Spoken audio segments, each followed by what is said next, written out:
Are you struggling for consistency in your sim racing? Does your iRating look like a roller coaster? If so, we have good news for you. The way to get more consistent is to first understand what you're doing differently than the professionals. And VRS is the answer. With our competitive subscription, you will have the telemetry, setups, tutorials, and everything else you need to fully analyze your driving. Our data packs and the ability to compare your driving with the best in the world will show you exactly where to adjust your inputs, change your driving line, and shave seconds off of your lap times. And our powerful and precise Direct Force Pro wheelbase and precision pedals are being used by some of the world's best drivers. All these champions agree that VRS hardware is not just the best on the market, it's also priced well below the competition. So if you're looking to upgrade to direct drive and the best pedals in sim racing, VRS is your answer. If you want to get better, get faster, and make it happen sooner rather than later, you owe it to yourself to find out why so many people are switching to VRS. You'll be so glad that you did. Visit www.virtualracingschool.com and learn why the best use VRS.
Out the trunk from the front to the back. Back out the trunk from the front to the back.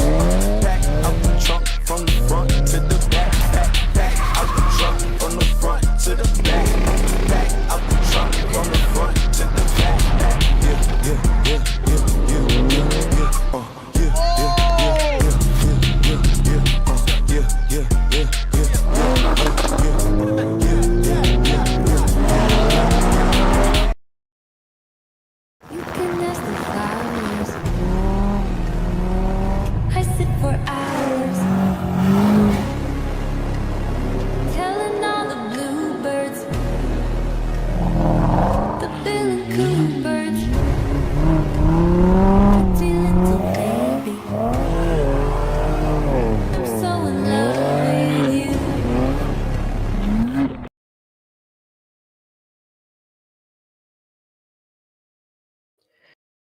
Good evening and welcome to the fifth round of the Monticello Motor Club Esports Challenge in the Mazda MX-5s. We are here at the Summit Point Raceway and we should expect some brilliant action here with these drivers. 27 of them on circuit. It's the biggest turnout of the season so far. I am Tom Kent in the commentary position with Derek Leonard alongside me with working behind the scenes as well, just to ensure the broadcast is running as smoothly as possible. Let's introduce Derek, who we'll get a word from before we have a look at the circuit itself in more detail. Derek, good evening. How are you? I'm doing great, Tom. It's great to be here as always. The Monticello Motor Club Esports Sim Racing Challenge. As always, going to be great racing. Coming from Jefferson County, West Virginia tonight. We've, as you said, the biggest field and a brand new car for this series. First time we've raced in the MX5s this year. These guys have been racing these in real life at the club. We've got the ND2 series as well at Monticello, and I'm excited to see what these drivers can do tonight at this course.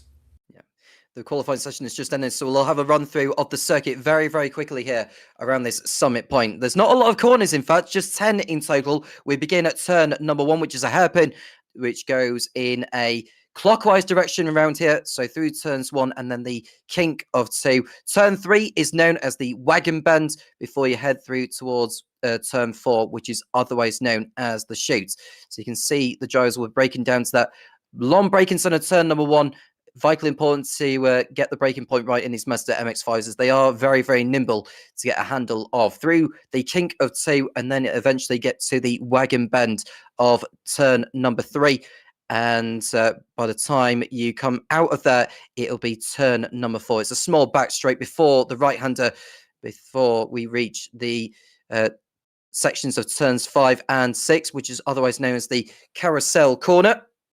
And we've got the S's coming up next of turns 7, 8, and there's another kink before the lap is out of 9. And then the final proper corner of the circuit is known as the paddock bend. And we're having a look at turn 5, which could be one of the overtaking spots of the 2 races we've got lined up for you this evening. The drivers are on circuit now, actually. I think we're just waiting on one more driver that will be making his way onto the grid. That'll be Rafael Velkovic, who is due to join in a moment. So not long to go now. Let's have a look at the grid very quickly. Josh Green on pole position ahead of Trenton Walco, with Casey Mosley in 3rd place ahead of Ian Barthelms. Brian Hedian and Eric Patsnow on row 3, followed by Paul Barthelms and Sean McAuliffe, followed by Manny Taglioni and Josh Jenny. Joe Schofield and Mike Poe round out the top 12, followed by Nicholas Leone and Owen Barthelms. Jeffrey Berenger and Michael Narclario are on row 8, followed by Andrew Barton and William Farr on the 9th row. Paul Levine and Rafael Velkovic are on row number 10, and then it is Jason Cohen and Colin Duffy on row 11 of the grid. James Garay and Vincent Sperano on row number 12, and heading towards the back end of the field. Row number 13 is made of Michael Bosdacelli and Melissa Barthelms. And then on the 14th and final row of the grid, we've got Emmanuel Pascal and Ron Trenker. The pace car is escorting the field round towards the final corner. Don't know if we're heading towards turn number 1 around this circuit, but the lights are on. It's actually on the exit of the last corner where the safety car, I believe, will be peeling off into the pit lane. If it is, we'll be good to go for the first of 2 races. I'm just looking to see how far around the circuit they are. I think they've just gone around turns 1 and 2, Derek, unless you want to correct me on that. I think it's turns 1 and 2. Wagon bend they're going they're for coming now. to turn 3 right now. I've actually raced here a lot, actually, and they're turn 3 right there, heading uphill. Big gravel P on the right-hand side, really dangerous out there. No guardrails. You got to really get it dialed in there if you do not want to push wide with understeer. They're heading into the backside of the course now, more technical section of the course. It's a big downhill right-hander and then to a tight left-hander. Real easy to miss the breaking point here, as these Miatas are going to have to get slowed down before they get to this big left-hander. This is going to be exciting. We have so many new racers here. Melissa Barthelms and James Gray. We've got Michael Bowles of Chile back there. I am just excited to see all of these members and instructors really face off here on this classic layout. 3 overseas drivers on the grid. Eric Pansnow is essentially the veteran of this series because he's competed in this before, albeit in different machinery. We've got Nicholas Leone from Italy and Emmanuel Pascal, what I believe is from Romania. Correct me if I'm wrong with that. That is correct. I always get a little mixed up between the Romanian and Moldova flags, but I think Romania is the one without the emblem in the middle. So I can help you. We have all Romanians and no Moldavians. How about that? So I'm sure you will not see a Moldavian flag, but there have lots of Romanians. As the pace car peels off, looking into turn 10, one of America's longest straightaways will be green flag racing here, Tom, before you know it. Yep, and fun for William Farr, who's just joined in, and best of luck to him as the race is about to get underway. We're just waiting for the lights to come on. And look and see whereabouts on the circuit. It's now green, so we're good to go for the first of two. Josh Green in the yellow livery there with Trent Walko to his right-hand side in the blue. And we are seen further back. Looks like Casey Mosley is making a move as well as Ian Barthelms. They're going to the outside. That's Barthelms in the white livery there to the right-hand side of your screen. And that's contact. That's Eric Pantano, who has got into the walls, I think. Many cars having to take avoiding action. And luckily, it was only a minor collision. They were able to keep going remarkably. But so far, it is Trent Walko who's taking the lead ahead of Josh Green. It's Ian Barthelms and Brian Heedian up a place each. Sean McAuliffe up 3 positions. And there's collision at the back of the field. It looks like William Farr has ended up in the walls already. And I think James Guerrero's got himself involved in there, Derek. Many cars involved, in fact. Right. Trent Walko stopped. Trent Walko has also stopped. He was in the lead before he spun round on the exit of the wagon bend. Oh, I'm going to need to see a replay. Trent Walko was leading through turn 3 and right where he wanted to be, and somehow I think he got around and got away from him. I don't believe there was contact that caused that. And Eric Pantano continues to drop down the order, but let's have a look at what happened over at the wagon bend. There's Trent Walko in the yellow livery there, going in front of Josh Green, unless it was the other way around, actually. That is Trent Walko in the yellow, so that's him going off. Oh, he actually got tapped, and that's a big whack against the barrier there for Walko. I want to have a look from Josh Green's on board, actually. Did he run into Trent on the exit? We don't know for certain at the moment. We're having a look now to see from Trent Walko's bonnet view. That's William Farr, actually, was looking further back. We'll have a look now at that's Brian Heedian. He's just watching. It's difficult to tell. I think what happened was Walko ran wide on the gravel, and Green just couldn't really react in time because he was that close. He couldn't do anything about it. As I said in the leader round, as I said in the formation lap, if you push wide there, that gravel trap is a problem for drivers that dip the loaded side of the car into that pea gravel. You can see there's another car doing it again. It is really the most dangerous corner on the entire track as far as I'm concerned. Paul Barthelm's the latest to go over the gravel trap on the exit of Wagon Bend. He's in front of Manny Taglioni, who goes in front of him by the time to get to turn number 5. That's him past. And next up will be Josh Jenny. Attempts to get by, but Barthelms will have the upper hand on the exit of Carousel. And Aaron Biden on board with Josh Jenny coming out of there. And it won't be too long before the second lap is out. That's how short it is, which means there's enough opportunities for overtakes to be done around the track at so many places where they'll recognise where the best overtaking spots are at. Looks like Joe Schofield has dropped down the order, as well as Mike Poe. They're the latest to fall into the walls. The driver's out of the race already then. Colin Duffy's only just rejoined, thinking of it. He's just waiting to exit the pit lane. Emmanuel Pascal hasn't gone any further, and neither has William Farr. Trent Walko has rejoined the race, but he's well down the order in 25th. Yeah, Brian Heedian enjoying the tow from Josh Green down the front straight. The front straight on this is so long that the arrow, getting a tow, getting up close behind one of these cars, the Mazdas really benefit from that aerodynamic help on this long straightaway. As they tuck it into turn 3, you can see Heedian all over the rear, but you do not want to dip the loaded side of the car in that pea gravel. That, as we've seen out of Trent Walko, is a problem. Yep, that is Heedian attempting to go one way and then the other. It looks like Rafael Volkovich has ended up in the walls somewhere, and he's dropped down, so that's his race effectively ruined up until this point. There is no reverse grid in terms of who will line up where for race 2. It is fully determined by how race 1 finishes. So the higher you finish, the higher you'll start race number 2. Aaron Barthelms is the latest to go down the order, so it's not proven to be the best of races so far for some of the Barthelms. I think there's 4 in total in the field, including Melissa, who has so far made up 4 positions from where she has started, so a good start for her. But you can see that Casey Mosley is on the tail of one of Barthelms' relatives. That is Ian.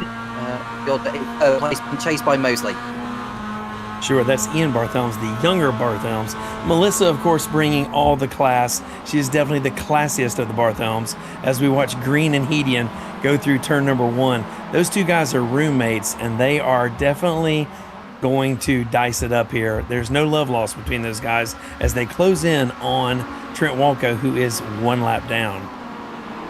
That is a move from Mosley to the outside of Barthelms for 3rd position. That is Trent Walko. You've just seen the foreground about to be lapped by Josh Green and Brian Heedian. That will hurt Trent Walko, absolutely sure. It will.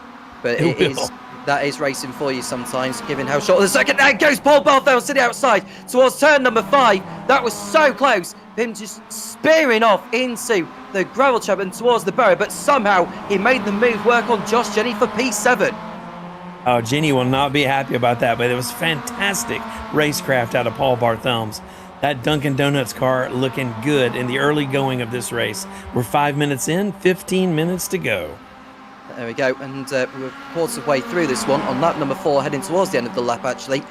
But you can see the gap between Hedian and Green now down to just 2/10, and it's just as close between Barthelms and Jenny for P7. And you can just see the blue livery machine to the outside of Paul Barthelms towards turn number 1 at the end of this long front stretch. And we can just see, does Jenny brake later than Barthelms? Probably not. The inside line is where you want to be ideally. It's not the widest of corners to make a move around the outside, and so Barthelms shuts the door on Jenny that time around to keep hold of P7. Yeah, Josh Jenny in a good position here. This is fantastic racing early on. This is what I expected to see out of a field this large. We have a good mix of members and instructors, and this has been a great race so far. I'm looking forward to see how this goes into the late stages. We're now right on board with Manny Tartaglione. As you can just see right in the curbs at turn number 4. It's not exactly the driver's best friend really, because of how high the curbs are compared to some of them. So you have to be very, very meticulous in how you attack those curves, because in these machines it's very, very easy to lose them. The handling is so nimble, it's so easy to get it wrong. As you can see the leaders there, that's Josh Green getting held up by Trent Walco. Now I'm not sure that Walco should really be holding the leaders up at this point. I mean, you may feel that there are no blue flags involved, but even so, it shouldn't be any of his business to get in the way of the leaders coming through of Josh Green and Brian Hedian, who's thinking about a move. Well, he'll probably feel, after what had happened on lap 1, that Josh Green had sent him into the barrier and he wants to do his utmost to hold him up. There's no doubt, Tom. As I said, these 3 guys are all roommates, and Trent Walco has the pace, and of course he has the motivation to just be a fly in the ointment for all of these guys. He will not yield, I can promise you. So the leaders still stuck behind the back marker of Trent Walco. It was another driver kicking up the gravel. I think it might have been Hedian on the exit.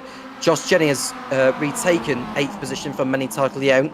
So that's a good move from there. So the drivers made up the most positions in the race so far. Jason Cohen's moved up from 21st to 11th. He's made up 10 positions. And Michael Boscelli has gone up from 25th to 14th, now 13th, because it's just got by Michael Narclario. And that's a great start to the race. So that's Jason Cohen, just saw briefly. Now it's Michael Boscelli in 35th. 13th, sorry. I don't know why I said 35th. It's 13th. Michael Boscelli. I don't know whether it's Bolsicelli or Bolsicelli. I'll let him, or if there's anyone that knows him. What do you call him? We call him Bolsicelli. Just Bolsicelli. There's nobody with anything close to that as the last name, so he'll know who you're talking about. Bolsicelli is a fantastic driver in real life and also doing great here on the sim. The thing about this track, Tom, is these corners are so tight and the Mazdas are such momentum cars. It takes a really fine touch to keep the momentum in the car, but also be able to make the corner, right? You've really got to carry as much mid-corner speed as possible, especially on this long straight. So you can see Bolsicelli looking to get some aero advantage on the straightaway, and he's getting it done early on in this race. Yeah, Niclario, I think, has lost connection, unfortunately. That was a shame because he was on the rear of Bolsicelli on that point there. So unfortunately for him, he's gone back into pit lane, if not out of the race. Well, he's come back into it now, but as far as iRacing rules are concerned, if you blip, essentially, or pop out too many times via the connection, it can kick you out. So it just needs to be careful there, Michael Niclario. He doesn't cause too many problems for the other drivers behind, because he's now got 15th placement Vincent Sperano on his tail. And he's another one of those who's made up good ground, 24th to 15th. Yeah, it's very good driving there. And you see Trent Walco still with pace. Even on the early out, he's still got front of the pack pace. And he is really causing trouble for Josh Green right now. And yeah, I don't know whether he's happy to sit behind just so that he stays in the draft. Because that, sure. Yeah, that's apparently what's protecting him from Hedian. But the problem is, if he gets boxed in, well, I say boxed in, if he gets held up by Walco for too long, that could be where Hedian decides to pounce. He's maybe got to try and go through ahead of him on the last lap, because otherwise, if he gets stuck behind him, Hedian will just dive his way past. Absolutely. On the last lap. Median's going to try and use. He's going to try and use Trent Walco as a block. He's going to try to box Green in. But here's the thing, though. Josh Green is a fantastic sim racer in his own right. He's going to see. I mean, all three of these guys, they're the class of the field here. This is the race right here. The Mazda MX-5 is producing some quality racing, and so it should. In my honest opinion, the Mazda MX-5s produce the best racing as far as iRacing is concerned. Further back, we see Monticello, who clearly has got a good handle on his machine so far, probably a better handle compared to other cars he's racing in this series so far. We just saw a car go for a spin actually at turn number 5. Didn't see who that was. It might have been Joe Schofield or Andrew Barton that's gone round. Andrew Barton has gone down there. No, it's not. It's Jason Cohen, I think. I think it's Jason Cohen that's gone round at turn number 4. This is Andrew Barton in the purple livery machine. Was it him that spun at turn 5? It was. I was right, actually. So my apologies there to the producer working behind the scenes. Andrew Barton going down the order, and Jason Cohen was also another driver that went down the field quite drastically. He's now down in 18th position. Yeah, Manny T. Look at Manny T. You know, that's a bold move on this straightaway. Manny Tartaglione getting out of the draft. Josh Jenney moves over to block. That was pretty bold. Oh, Jenney is around. There must have been contact. There must have been contact between him and Manny Tartaglione. So that's Josh Jenney going round at turn number 1. Here's a replay then. He doesn't leave room in my opinion. Josh Jenney, unfortunately. So as much as I hate to say it, Tartaglione is not the one to blame for that. He underestimated how much of a run Tartaglione had, and I think he misjudged where Manny was on the inside of that corner, and it cost him big. Yeah, he's cost him time as well down the field completely. Andrew Barton has had another moment. He's back on the circuit now, though. But he was in the pit lane for a short period of time, and we just see what we're seeing here. This is Ian Barthelm's in the battle for the final podium position in race number 1. He's got Casey Mosley in front and Sean McCullough behind. And we ride on board here with Sean McCullough in the light green and black livery, approaching the number 25 in front. Ian Barthelm's will do his utmost.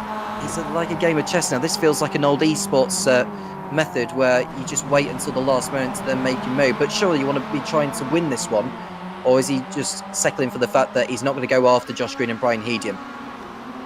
Yeah, I mean, Tom, isn't all MX5 Cup racing saved to the last lap anyway? I think that's exactly what Sean McCullough's doing, but you're right. It's going to be tough for him to get contact with the leaders, but this race is going to be won in the last 2 laps, or in all positions are going to be made up in those last 2 laps. So number 5. I tell you, it's good to see so many. I just noticed we have Paul Levine running in 15th place. Paul Levine, Jason Cohen, Ron Trinka running nose to tail. Just a fantastic group of members there out just having a great time. I just love to see all these guys out. We have such a big field. Yeah. If there's any consolation for Trent Walco, who was running at the front at the beginning, he's on the tail of James Garay in the fight for 21st position. He's still on the lead lap, believe it or not. Through goes. Well, I have to say, Garay allowed the lead to lead go lap through. by 2 car lengths. Yeah. Yeah. We've got Jason Cohen, who's found the barrier somewhere. You can tell because he's got the black and orange flag to his name on the timing tower. So it looks like Cohen has had his second moment of the race, if not more than that. And this has been one to forget for him, unfortunately. Oh, Levine and Cohen now in the pits.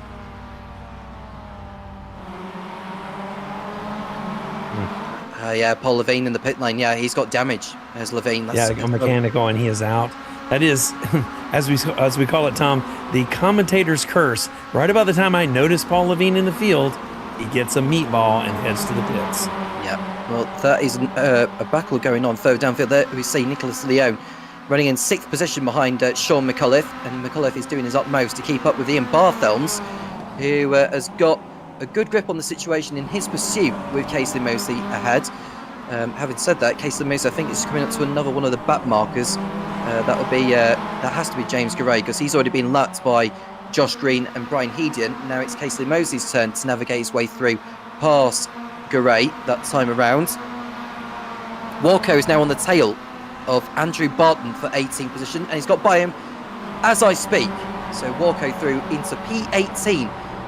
He's hoping for a higher position just to help him with his grid spot for Race number 2 is a yellow flag for Josh Green. That means he's got to slow down. So he's exceeded track limits too many times or at a particular corner just now. And he's got to be very tactical here, Derek, because he will not want to let Brian Heaton go through, but I think he's reluctant to here because otherwise, if he gets a black flag, that means he'll have to serve a penalty, and that's a very, very costly thing to take.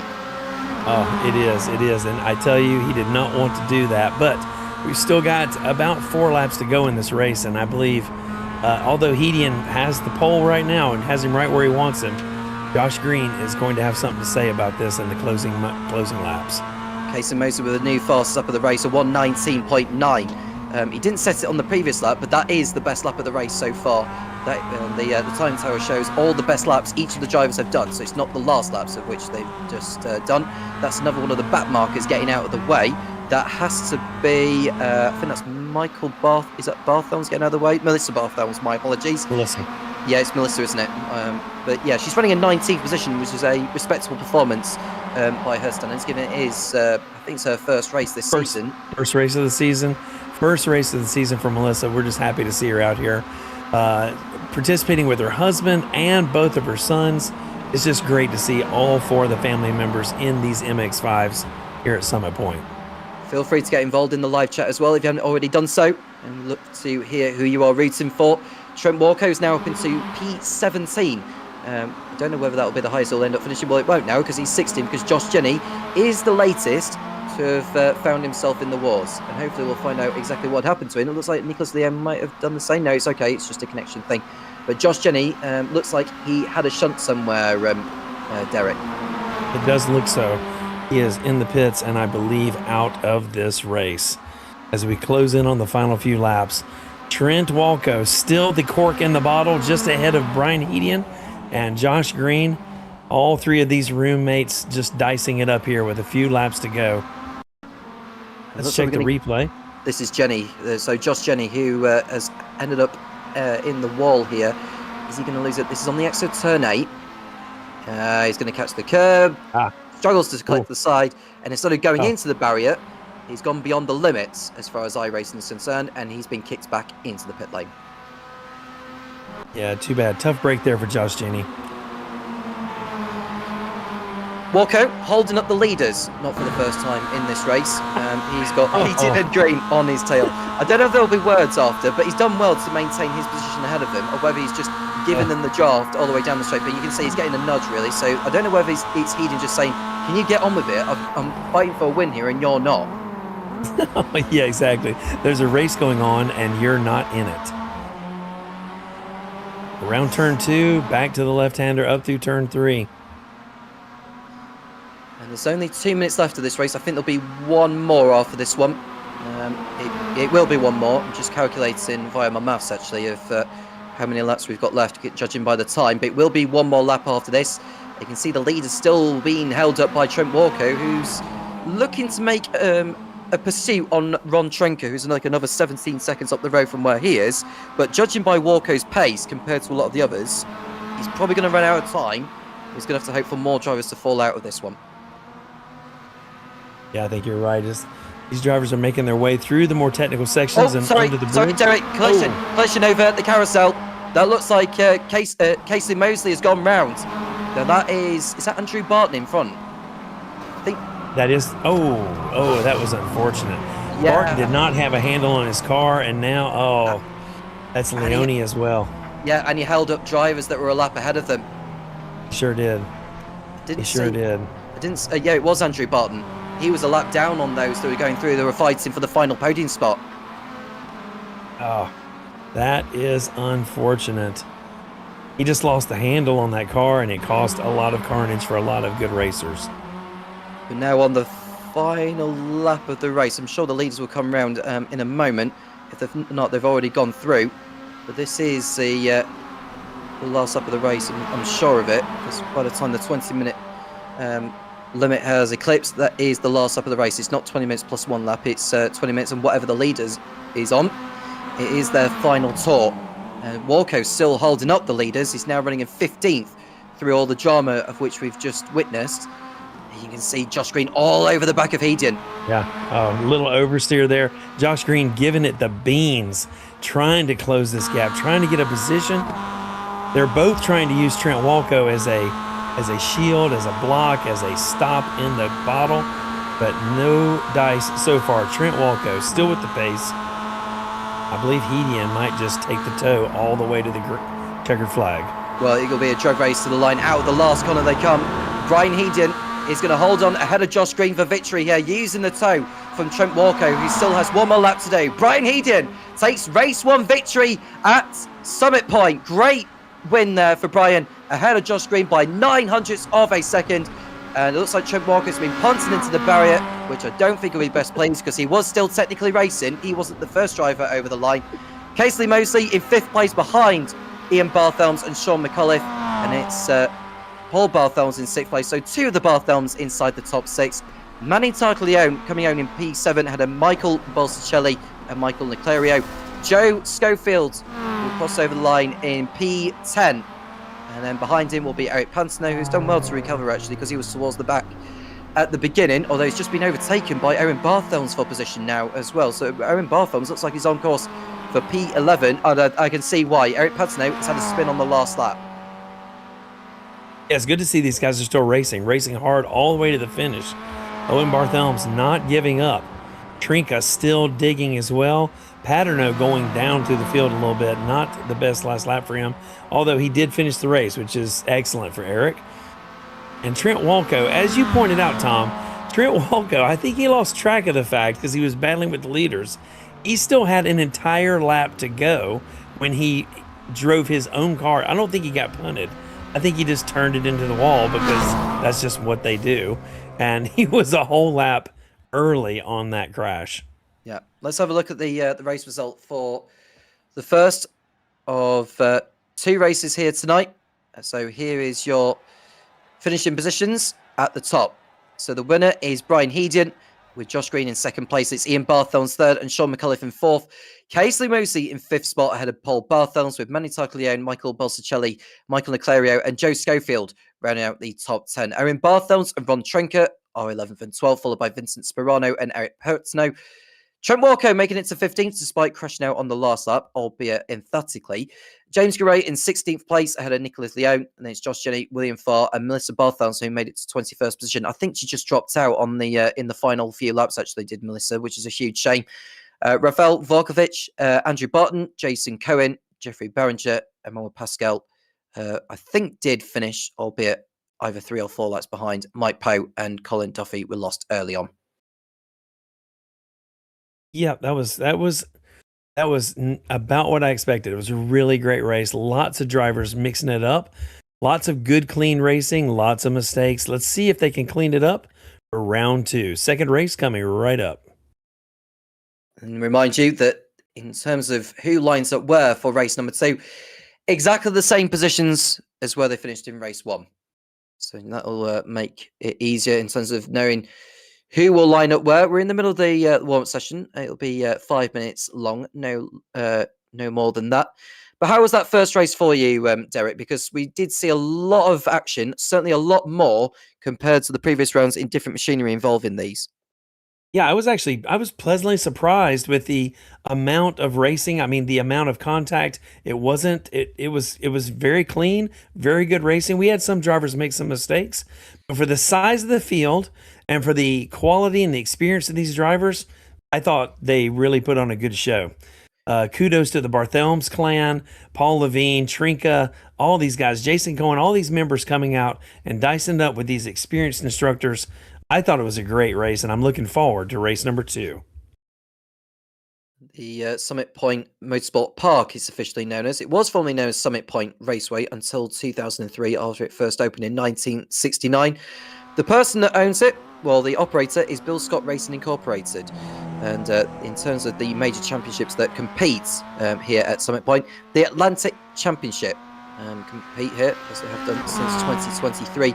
And it's the former events of the 12 Hours at the Point, the IMSA GT Championship, the Can-Am, and the Trans-Am Series. There's 4 different configurations of this circuit. We are using the main one, and we've got the Jefferson Circuit, which is 1.7 kilometers, the Shenandoah Circuit, which is 3.5, and the Summit Point original circuit that was first opened in 1969-70. That was 3.2 kilometers before that was changed in 1970. It's now 3.2 with 10 corners. The driver of the race lap record of all time, that is Matthew Butson in his Swift 014A in the Formula Atlantic Series in 2024. I'll tell you a fun fact about this track. It used to be, for several years, its track's about 2 hours outside of Washington, D.C. and was used by the State Department for federal and diplomatic security driving training for almost 20 years until the State Department built their own facility about an hour away from here. But I've done some State Department driver training here. It's really fun. And that money is what kept this track alive through some of the more lean years when racing had fallen on some hard times in this part of the country. So it has done a lot of different things over its life in the last 56 years. And we're glad to see it's as strong as ever now. Huge fields, Mid-Atlantic SCCA racers turn out. It's really been a success story in American road course racing. 20 minutes more of racing in the second one lined up for you, so do not go anywhere, and don't forget to get involved in the live chat if you haven't already done so. We look forward to hearing from you, whether you are competing in this or not. It'd be great to hear on how you're getting on so far. Of course, they've still got a point to prove. I'm looking to see how Trent Walker comes through the field here, Derek, in particular, because he didn't have the best of races in the first one. I think it was more like a test session for him, but I think towards the end has given him a little bit of confidence to make his way through the field without any drama and take the fight to the likes of Josh Green and Brian Hedian. He would definitely be the fastest car back in the field. I think he'll start about 15th. And he's going to have to keep his nose clean, though, because there will be a lot of activity in turn one of this second race. So if Trent can keep his nose clean, keep his car out of trouble, he will be a factor at the end of this race because he definitely has front of the pack pace. The warm-up session has reached its conclusion, and we have now transitioned into the second and final race of the evening. Let's have a rundown on the grid, and it's essentially the same order as the race one result. Brian Hedian on pole ahead of Josh Green, with Ian Barthelms and Sean McAuliffe on row number 2. Casey Mosley and Paul Barthelms on row 3, followed by Manny Tartaglione and Michael Balsicelli on the 4th row. Michael Niclario and Joe Schofield on row number 5, and it's Owen Barthelms and Ron Trenker on row 6. Vincent Sperano and Eric Pantano on row 7, and then it is Trent Walker and James Gray on the 8th row of the grid. Nicholas Leone and Paul Levine on row number 9, followed by Josh Jenny and William Farr. Melissa Barthelms and Rafael Volkovich on row number 11, followed by Andrew Barton and Jason Cohen. 2 more rows to go. Jeffrey Barringer and Emmanuel Pascal in 25th and 26th. And then the final row of the grid, we've got Mike Poe and Colin Duffy. You got to take a deep breath before you announce that field. 28 cars deep. So the pace car will escort the field just as it did for race number 1. So it does buy me a little bit of time, and maybe yourself as well, just to catch a little bit of breath and take some, maybe some fluids actually, because it was quite breathtaking, that first race. You earned it, Tom. You certainly earned it. So we are just waiting for this race to get underway, and it won't be too long before we start seeing the 28 car field go into battle once more around this circuit, round 5 of the Monticello Motor Club Esports Championship. And just to remind you, they do compete every week, but we broadcast every other week, so every other round of this series. Don't know why, it's not my decision, but that is what it is. So Brian Hedian wants to continue the impression of what he had in race number 1, and the field seems to have got a great handle of the Mazda MX-5. If it was my decision, I would want these to continue racing in these, because I think these definitely produce the best racing. No doubt. They're going to be racing in these cars for the next month, I think. Or the next, this is the first of 4 weeks in a row of MX-5 Cup racing. Also, hats off to Omet and the producer box tonight. Fantastic camera angles. Control room just killing it tonight. As we head towards the green flag here on the start-finish line as we come to the front stretch. I can't wait to get this race underway, Tom. I can't wait as well. Fielder just coming out of turn number 8. There is the backstretch before the final braking zone of turn 10 that they'll filter through, and then it'll be race number 2 commencing for one last time tonight here at Summit Point. We've seen some fantastic action, and there is a whole lot more to come. And will Brian Hedian make it 2 from 2, or will Josh Green come out with some revenge, or even Trent Walker? Does he have a point to prove in this one after the tap he had from Green at the start of race number 1? I think there's a load of questions that remain to be answered between now and the next 20 minutes. The field are coming on to the front stretch now. We wait for the green lights. And we are racing now. It's Brian Hedian in the silver, and we've got Josh Green in the blue. Watch out for Sean McCullough in the green and black livery car in the 17. We ride on board with Ian Barthelms, who is looking to the inside of McCullough into turn number 1. Green to the outside, but it's Hedian who are the inside line and the apex to turn number 1. He rode the curve a little bit there, which will compromise his exit, and it looks like Michael Bolsicelli has gone out, unfortunately. And there's Pantano as well. Plenty of cars having to take evasive action. And we've got 2 cars, 1 point in the wrong way. That is Bolsicelli, and Paul Levine has got himself involved in that as well, Derek. Oh, yeah, it's a tough break there for Paul Levine. No fault of his. He just got caught up in that traffic. But I'll tell you, Trent Walco, as we talked about in the formation lap, Trent Walco was able to keep his car clean and has moved from 15th to 8th in just 5 corners. And there we see Casey Mosley in a battle of his own with Michael Leclerio. He's made up good ground so far in this one as they come out of the carousel. So at the moment, as far as Trent Walco's race is concerned, he's moved up from 15th to 8th. So it's an inspiring start to this one, and the same for Nicholas Leone, who's up from 17th to 9th. Great start for him. Andrew Barton up 9 places from 23rd to 14th, and it looks like Ian Barthelms has been off, and would that be him back into the pit lane, unless it's a connection issue for Barthelms? No, I think he's been off the circuit, as Ian, which is a terrible shame after his heroics in race 1, and someone's in the barrier. That's Leclerio, who's gone straight off into the tyre barrier on the far side, and that is his race horrendously ruined after a brilliant start. That is a big shunt. We have plenty of cars in the pit with mechanicals. It's a tough start for Josh Jenny and Leclerio, as you said.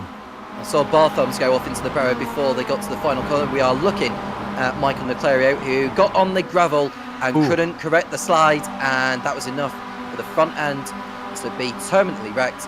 Back straight into the pit lane he went. Did you see how close he came to the rear of Trent Walco? Trent Walco just barely made it through and was not collected by that big crash. Yeah, well, you're saying that. There was another car that just went off on the exit of turn number 3 at the Wagon Bend. There's all sorts of drivers just cannot make the corners properly. And we're only on lap number 2 of this race. There is Emmanuel Pascal, who's continuing to have an evening, a tricky evening so far. His car is terminally wrecked, and like a lot of the others who have fallen by the wayside, so many have dropped. I can tell you, Tom, as I said in the pre-show, the turn 3 is the corner. It is the corner. It is the corner of highest consequence. It is the easiest one to get wrong because it is very high speed, but it is very high consequence if you dip tires off on the right. That is just there's almost no way to save it. Right on board with Sean McCullough then. He's got the 2 leaders in his sights, the first of which being Josh Green, and it's the leader Brian Hedian who's going one way and then another to avoid giving the draft to Green. And further that is Paul Barthelms, who looks like he's on the move now as well, trying to go through on Trent Walco for 5th place. Making contact, and Walco's off again. Barthelm. At the same corner as he and Josh Green came together at race number 1. Yeah, Barthelms gave him a little tap there. That really wasn't Trent's fault, and great save. He took the car all the way around and got it back underway and is still racing. I think maybe he only lost 2 positions. He was running in 5th going into the corner. He's now down to P10. Is Trent Walco. He's got it's 5 positions. That's a big dent actually for Trent Walco off that brilliant start to this, but that contact he had with Paul Barthelms will have knocked his confidence a little. No doubt, and that's a bad place to have contact. Nicholas Leone now up into P6 after starting 17th on the grid. And we look at William Farr, who's made up a ton of places so far, up from 20th to 12th. Jason Cohen up 11 positions from 24th to 13th. And you see some drivers just coming out of the pit lane now, so far behind the rest of the field. We're going to have to hope for more to drop out this one to make inroads and salvage anything. And we see Brian Heedon holding up Josh Green and Sean McAuliffe. There is Casey Mosley, and it looks like Owen Barthelms is the latest to tumble down the order, unfortunately. So unfortunate for him. But coming out of the wagon bend, and it looks like Brian Heedon, who's not going to have the benefit of the draft from any of the back markers at this moment in time, unlike in race number 1. He's going to have to really, really hold Josh Green back as long as possible. There goes Trent Walco through on Joe Schofield, making up for lost time. Yeah, Trent Walco with great pace here, moved back up to 7th. And I tell you, just shout out to Brian Heedian for leading this race right now. He's out there in front of Josh Green. That is not an easy task. It's been a really great drive. Both of these races have been great for Brian so far. Glad to see him on the grid tonight and really racing strong. Green on the tail. We can just see in the cockpit view of Heedian on the exit of the last corner. You can see how much he's handling the car, and you can see the gap shrinking down a little, bit by bit by bit. And now we switch the onboard to Josh Green down the pit straight. It's hard to tell whether it's a pit straight or not, judging by the circuit, but that tells you that this circuit's more designed for local racing, to be honest with you, rather than the major championships. Through goes Casey Mosley on the inside of Sean McAuliffe at turn number 1, and that's him up into the top 3. Yep, there's a big turn through turn 2 and back to turn 3. Josh Green just sizing him up, trying to use that toe, trying to get his nose in, but Heedian just running a perfect defensive line. Oh, that's wolf.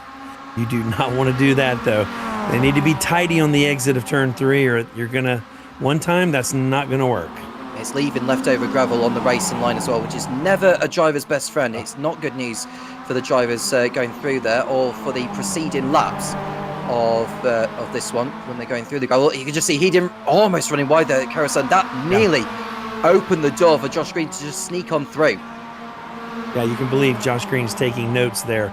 Heedian might be overdriving his tires a little bit, even though it's really early in this race. Heedian, I don't know. That was an uncharacteristic mistake out of Heedian. You can just see he's having to brake a touch just to make the corner and then apply the throttle again. You have to be very specific in how you handle the car around here. And here goes Josh Green. He's heading through. He's not hanging around. He's securing the knowledge that Casey Mosley and Sean McAuliffe are waiting in the wings. He's going through. He's Mosley going through at the same time. We shall see at turn number 1. Through goes Green.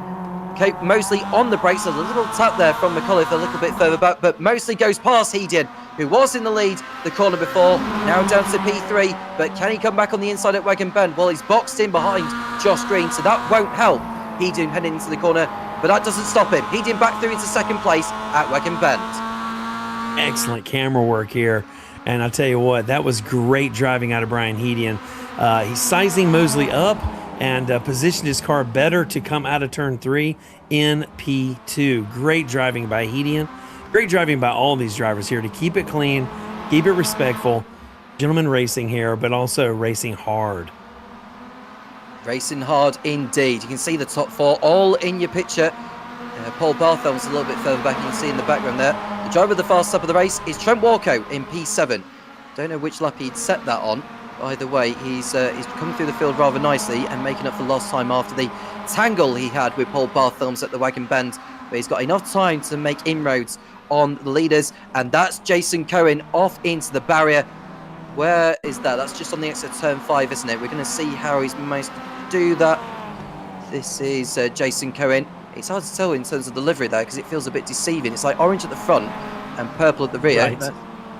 Yeah, he had a spin to begin with, and I guess as he tried to apply the throttle, he just didn't correct it. Over-rotated in turn 5 and could not get it back together. It's unfortunate there for Jason Cohen. He's now back into pit lane. Further back, that is Ian Barthelms going through on Owen Barthelms. So that is Ian making, having the upper hand over his son, I believe. Owen must be one of the sons of. That's correct. Yeah. No, Owen. Yeah, exactly. So that's Ian. That's the father having the upper hand on the son, and he's through into P12, and it's Vincent Spirano, the next man he'll be chasing. Hey, listen, the only Barthelms anybody cares about is Melissa. Melissa is the queen of the Barthelms. She is the leader of the pack, and I'm happy to see her in 18th. She's turned some great laps. She's the last driver on the lead lap as well. She's got around about 18 seconds to make up on the next challenger of Jeffrey Barringer, but you just never know. Some drivers may end up dropping out like we wouldn't imagine. You never know with collisions, because we've seen a lot of them over the course of race number 1. So there is still time for Melissa to make further gains. Well, back at the front, we've got Josh Green still in front of Brian Hedian, who gives him a nudge at turn number 1. No love lost between these two, but Brian Hedian is still giving it all. Maybe he's happy to sit in there in second place and just wait until the last lap to make his move. Sure, but Mosley is a capable driver in third, so Hedian he's happy to sit there, but he has to keep one eye on that mirror, because Casey Mosley is very talented and has a lot of pace as well. You just see Mosley riding the curb on the approach to turn number 5 at the hairpin, and no way through just yet, but McAuliffe is just there waiting to see if anything crops up involving these, because it just takes one mistake for the whole complexion to change. It looks like Melissa Barthelms, unfortunately, has found herself back into pit lane. Did she lose it on the exit of turn 8 and just went spearing off onto the far side? If so, that could well explain it. Certainly, Tom, I'll tell you, if there's any commentator's curse on Melissa Barthelms, I'm just going to blame you. I'm going to blame you entirely. Well, you actually brought her up to begin with, saying there's only one Barthelms in this race. That's Melissa. I'm sure that's true, but also I'm still going to blame you, Tom. All right, okay. Well, you've heard Derek Leonard there, and if he's blaming me, well, I'm inclined to dispute that, but more on that later. Josh Green still hard at the top 4. It looks like McAuliffe has dropped back a little from these now. He's another couple of seconds adrift. Paul Barthelms is 6 seconds off the lead, being chased by Nicholas Leone. Trent Walco, he's not exactly making up ground on those at the moment, so we're not really seeing Walco's true pace. I don't know whether that's affected by the contact he had with Paul Barthelms, because I imagine the car won't exactly be handling maybe as to how he wants it to do. I think the biggest part of it, Tom, is the fact that he's not getting any aero advantage from being in a pack. Those 3 cars up front running together are faster than any single car in clean air.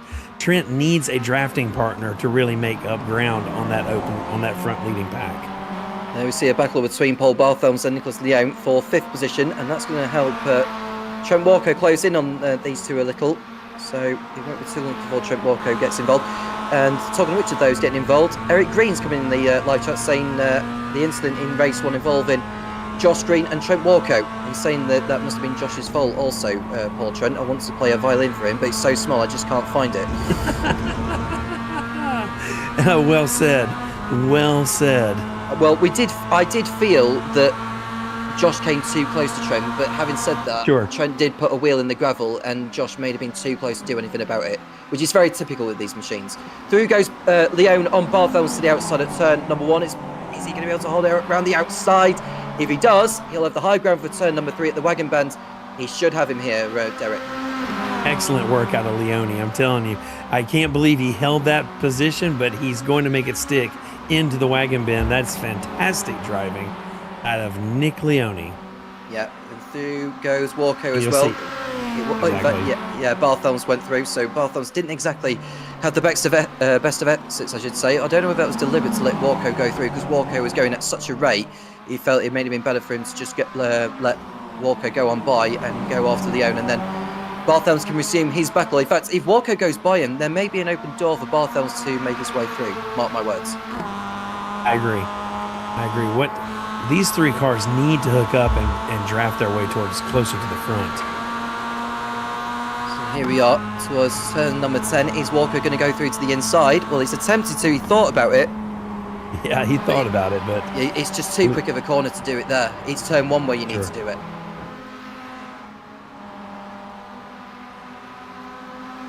Yeah, Trent will use this toe here. He will show the nose to Leone and try to outbrake him into turn 1. Will he go through on this occasion, Walco? If it was me, I'd have gone through by this point. If I was Trent Walco, but he's holding back, not going for it. I don't know if he's wanting to do it over at Wagon Bend. That's where he's thinking it, because that's the notorious bend, really, where if you get it right, you get it right. If it goes horribly wrong, and put your opponent. You were in the pits.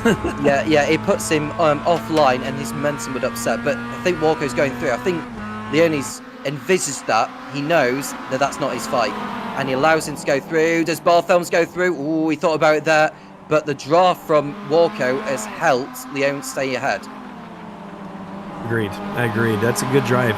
All three of these guys really being effective and patient here. We've got about a little over 5 minutes, about a quarter of the race left, and there's still time to make some good racing moves here. Yeah, and we've just got 20 drivers circulating around the circuit. We've lost Paul Levine, we've lost Berenger as well, Pascal, Duffy, Jenny, and a few others. But back at the front, we look at Green, Hedian, and Mosley, your top three, all in your picture. And further back is Sean McCullough, who's in a fight of his own now. It looks like he's closer to Walko than he is to these three, but you never know. 5 minutes to go, 4 laps of racing, anything can happen from here on in. You know, it's interesting, Tom, to see these cars. One thing about Summit Point is a lot of it has this German Nordschleife Nürburgring influence, and the tall curbs. You can see how much some of these curbs really upset the cars, and some of these drivers are just much more liberal with their use of the curbs than I would think is wise, but especially just upsets these Miatas. I think the fastest, quickest drivers try to stay off those curbs. Right on board with Casey Mosley. Through the carousel they come. Josh Green in the 20, Brian Hedian in the 824, and Casey Mosley in the 95, circulating their way through the second half of the lap. It's not a very long one. I did say it's 10 corners around the circuit. It's one of the fewest circuits with that many corners, if not fewer. I think it's got the same number of corners as what the Red Bull Ring has in Austria. Meanwhile, as you can see, the brake lights coming on Hedian, just to warn Mosley that he's got his brakes on. And so Mosley will want to make the most of the draft, as is Hedian with Green, but Hedian still decided not to go for it this time around. No, I don't think the need is there yet. Yeah, all three these drivers are they're just sizing each other up. This is just a waiting game. And Mr. Barthelms has got through on Ron Trenker, back up into 20th place as some consolation. She lost ground earlier after her earlier shenanigans, but she's still competing in this race, unlike Rafael Velkovic, who's ended up in the barrier somewhere, hence why he's got the damage. We'll get a reason why that is in a moment. We just want to see if there's anything that happens involving these three. We've cut away from that for a moment. Rafael Velkovic is going to go off into the barrier here at turn number 5 at the left-hander. Oh no, someone... That is an unsafe rejoin. Whoever that was has rejoined into the path of Rafael Velkovic, and that is really poor. I'm sorry, but that's not good driving standards at all. No, absolutely not. That was completely not Rafael's fault. I don't know who that was, but that was absolutely an unsafe re-enter the track. That person should just stay on the brake and re-enter the track when it is safe. Leaders are coming down the pit straight, just under 2.5 minutes to go, so we've only got 2 more laps of racing here. Green, Hedian and Mosley fighting for victory. Hedian, for the first time for a long time, pulls out of Green's slipstream, and he looks to be taking over leadership on the penultimate lap at turn number 1. It is Brian Hedian going through on Josh Green for the lead, but has Green got anything in response, or even Casey Mosley for that matter? Yeah, you'll see Green went wide in turn 10, which is what cost him race 1. He exceeded track limits and had to give up position, and he almost did it there, but either way, he didn't have the good run. You can just see Brian Hedian nearly drops it on the exit wagon band. That's going to allow Green alongside, and it may be an opening for Mosley to go through. Green's passed him again, so Green takes back leadership once more here at Summit Point. Hedian is not having any of it. Oh, wow. Josh Green does have the right line, though. He has the position as, Hedian gets out in the marbles and loses traction and position to Casey Mosley. Yeah, he has to let him go by, so Hedian is now the man waiting in the wings here. There's only one more lap to go for these. Josh Green in the lead, and Casey Mosley, well, he was third a moment ago. Will next time around see him take victory? We shall see. One more lap remaining. Will it be Green? Will it be Mosley? Or will it be Hedian taking race number 2 victory here at Summit Point?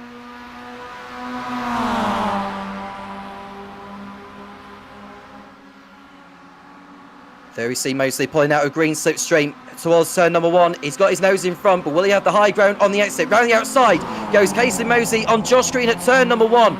Is Brian Heading going to follow through? Well, you can just see Mosley running wide on the exit, so Green maintains his lead in position. But will Mosley fight back or Brian Heading? It's so close to call here with less than a lap to go. Green still has his nose in front. Mosley coming back on the inside of Heading here, leaving each other space on the exit. But it looks like Heading is able to get through into second place. Now he's attempting to go through at turn number 5 for the lead here at Summit Point. Heading on the inside, but he gets on the grass, and he's going to run into Green at the corner, and through goes Mosley! Oh my. Tom, this is why we watch the MX-5s. I don't care what Brian put left side wheels in the grass and could not get the car turned and pushed him and Josh Green wide.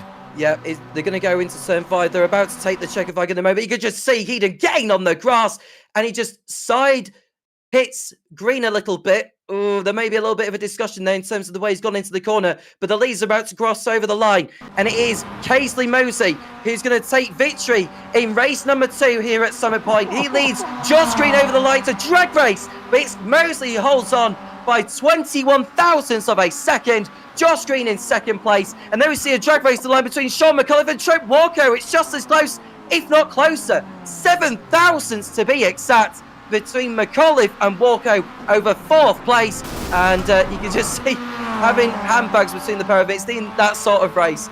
Brian Heading takes the final podium spot ahead of McAuliffe and Walker. Nicola Leone in 6th place, and Paul Barthelms and Magni Taglione with William Farr in 9th. Joe Schofield in 10th position, followed by Ian Barthelms ahead of his son Owen, and it is Mike Poe and Vincent Sperano, the last drivers on the lead lap. Oh man, what a fantastic race. Tom, that is why that's what brings out a 27 car field. Everybody wants to see that kind of racing. Oh, that was beautiful stuff. All the way to the end on the last lap, and we were treated to an absolute belter. We're just waiting for those who are let down to head over the line, and our producer will do the honours in getting up the final results of tonight in what's been a phenomenal race. I've absolutely enjoyed it. Well, phenomenal race. We've had 2. It's been that sort of evening. Can we please have these Mazda MX-5s for the foreseeable future? I don't care what anyone thinks. I stand by the point that these produced the best racing out there.